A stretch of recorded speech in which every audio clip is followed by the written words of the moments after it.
तो हेलो दोस्तों, और मैं भूषण एक बार फिर से आपका स्वागत करता हूँ प्राइम बॉलीवुड में। तो आज हम बात करने वाले हैं केसरी चैप्टर 2 इस फिल्म के बारे में, जो कि 18 अप्रैल 2025 को सिनेमाघरों में रिलीज़ हो चुकी है। अक्षय कुमार की इस फिल्म में दमदार वापसी हुई है और उन्होंने अपने एक्टिंग का लोहा मनवाया है। विशेष बात यह है कि इस बार उनका स्क्रिप्ट सिलेक्शन बहुत ही बढ़िया रहा है। रुस्तम के बाद ये फिल्म है जिसने थिएटर जाने के लिए मौका दिया है। एक दमदार कहानी और जो हमारे दिमाग और दिल को उलझा के रखती है। लगभग 2.5 घंटे की फिल्म है, लेकिन कहीं भी हमको बोरियत महसूस नहीं होती। ऑल टाइम ये जो है एक कोर्ट रूम ड्रामा है। पूरी फिल्म ज़्यादातर जो फिल्म का 70% पार्ट है वो कोर्ट के अंदर ही, मतलब उस पे ही, उस कहानी पर ही बेस है। कोर्ट के अंदर की कहानी पर ही बेस है, उस जो आर्गूमेंट है उस पर बेस है।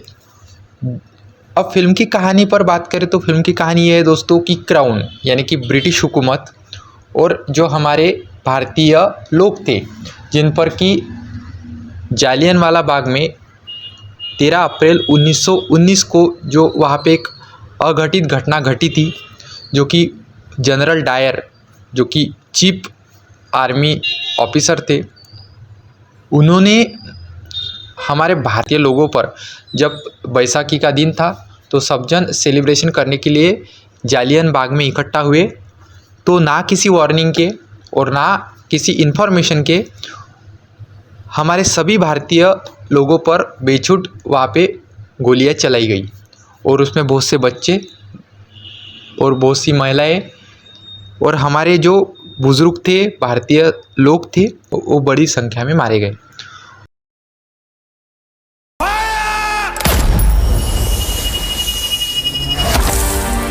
और इस घटना के लिए अंग्रेज़ी सरकार ने आज तक एक शब्द नहीं बोला, वो है सॉरी। तो इसी कहानी पर ये सब फिल्म बेस है।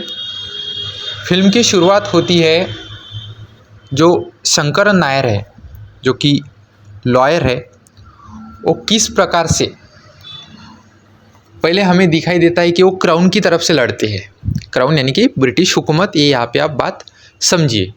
लेकिन जैसे जैसे फिर आगे स्टोरी बढ़ती है तो फिर वो एक लड़का है जिसके पिताजी जेल में बंद है, स्वतंत्रता सेनानी है उसके पिताजी, और उसी वजह से ब्रिटिश हुकूमत ने उन्हें जेल में बंद करके रखा है, बंदी बना के रखा है।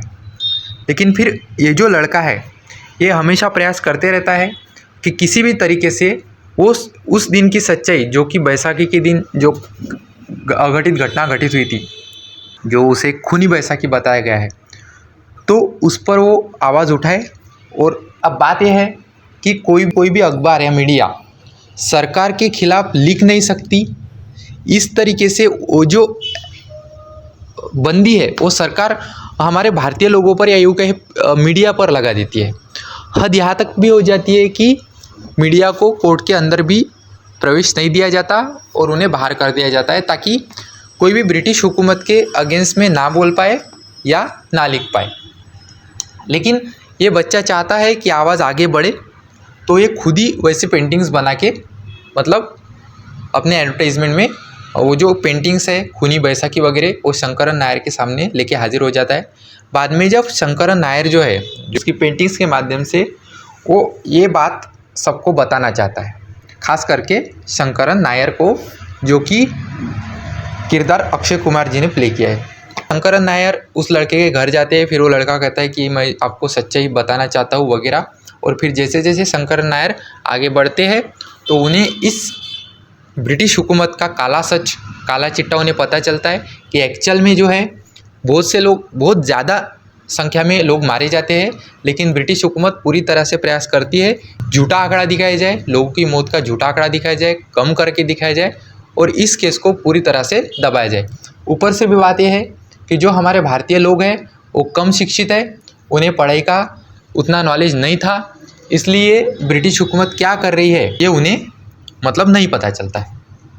आगे उनसे उस पेपर पे साइन भी लिया जाता है कि हमको कोई आपत्ति नहीं है, जो हुआ हम वो भूलने के लिए तैयार है, और उसके बदले भारतीय लोगों को 25 रुपये दिए जाएंगे।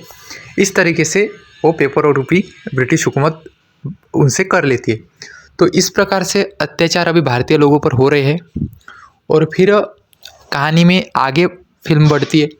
आगे फिर हमें जैसे देखने को मिलता है कि शंकरन नायर जो है, उनको जो सर किताब ब्रिटिशों की तरफ से मिला हुआ है, शंकरन नायर जी को बहुत दुख होता है और वो आगे भारतीयों के लिए लड़ते हैं। उनके लिए जो वो सब सच है वो सामने लाने का प्रयास करते हैं। 1,650 innocents dead, but the real figure we may never know. और ये बात प्रकर्ष से कही गई है कि ये भी बात बताई गई है कि अगर भारतीय लोग ही ब्रिटिशों की मदद ना करते तो शायद ब्रिटिश हुकूमत इतने अन्याय अत्याचार भारतीयों पर ना कर पाती। आगे वो जो बच्चा है जो सच्चाई को लेकर आगे बढ़ता है, शंकरन नायर को सच्चाई बताना चाहता है, उसकी भी हत्या कर दी जाती है और उसकी भी आवाज़ बंद कर दी जाती है। जो शंकरन नायर है वो पूरी तरह से सच्चाई का पता लगाते हैं और कोर्ट में सच्चाई को प्रूव करने का पूरी तरह से प्रयास करते हैं। ओवरऑल बात करें दोस्तों तो फिल्म का स्क्रीन प्ले बहुत ही बढ़िया है, शानदार है। जब हम फिल्म देखते हैं तो फिल्म का अभी का टाइम और पास्ट में क्या हुआ था ये बहुत ही रिलेट करके दिखाया जाता है। कहीं भी ऐसा मिसमैच नहीं लगता है। फिल्म पूरी तरह से हमको समझ में आती है। इस फिल्म का स्क्रीन प्ले बहुत ही बढ़िया लिखा है। करण सिंह त्यागी ने इस फिल्म का डायरेक्शन बढ़िया किया है। सॉन्ग्स फिल्म में नहीं है, सिर्फ एक सॉन्ग है जो बैकग्राउंड में बजता है, लेकिन वो ठीक है। एक जीनियस, और सिर्फ बोलता नहीं है। में फिल्म को ज़्यादा खींचने का प्रयास नहीं किया गया है। ओवरऑल फिल्म अच्छी है, बट अभी ऐसी क्या बात हो गई कि फिल्म को ऑडियंस नहीं मिली है। दोस्तों जब हम फिल्म देखने गए तो थिएटर ऑलरेडी हमारे शहर में एक ही स्क्रीन लगी है इस फिल्म के लिए, वो भी मल्टीप्लेक्स में है, लेकिन सिंगल स्क्रीन को तो ये फिल्म नहीं मिली है। लेकिन उसमें भी जो थिएटर है वो पूरी तरह से खाली दिख रहे है।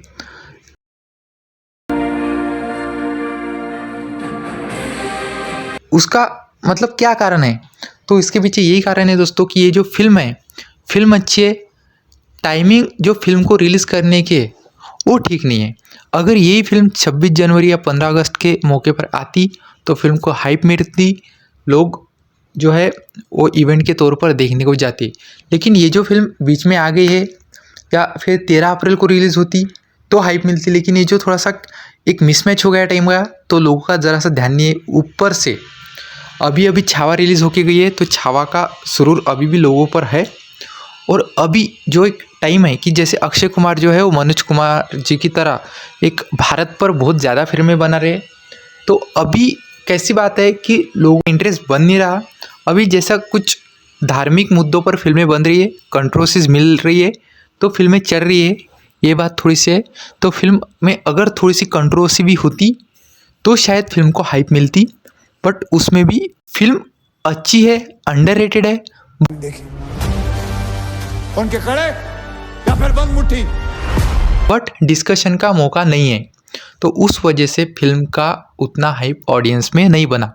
बाकी फिल्म अच्छी है, आप ज़रूर देखनी चाहिए, आपके पैसे बिल्कुल वेस्ट नहीं होंगे, ये हम कह सकते हैं।